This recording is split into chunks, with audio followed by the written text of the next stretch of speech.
If sharks were men, Mr. K was asked by his landlady's little girl, would they be nicer to the little fishes? Certainly, he said. If sharks were men, they would build enormous boxes in the ocean for the little fish, with all kinds of food inside, both vegetable and animal. They would take care that the boxes always had fresh water, and in general they would make all kinds of sanitary arrangements. If, for example, a little fish were to injure a fin, it would immediately be bandaged, so that it would not die and be lost to the sharks before its time. So that the little fish would not become melancholy, there would be big water festivals from time to time, because cheerful fish taste better than melancholy ones. There would, of course, also be schools in the big boxes. In these schools, the little fish would learn how to swim into the shark's jaws. They would need to know geography, for example, so that they could find the big sharks who lie idly around somewhere. The principal subject would, of course, be the moral education of the little fish. They would be taught that it would be the best and most beautiful thing in the world if a little fish sacrificed itself cheerfully, and that they all had to believe the sharks, especially when the latter said they were providing for a beautiful future. The little fish would be taught that this future is assured only if they learned obedience. The little fish had to beware of all base, materialist, egotistical, and Marxist inclinations, and if one of their number betrayed such inclinations, they had to report it to the sharks immediately.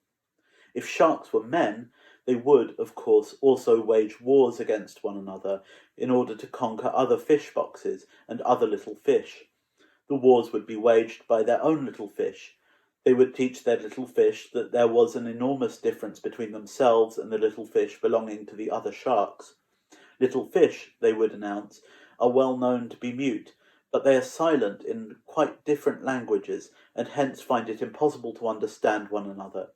Each little fish that, in a war, killed a couple of other little fish, enemy ones, silent in their own language, would have a little order made of seaweed pinned to it and be awarded the title of hero.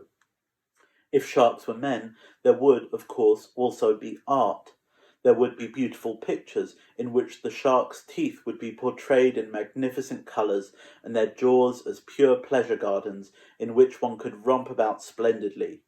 The theatres at the bottom of the sea would show heroic little fish swimming enthusiastically into the jaws of sharks, and the music would be so beautiful that, to the accompaniment of its sounds, the orchestra leading the way, the little fish would stream dreamily into the shark's jaws, lulled by the most agreeable thoughts.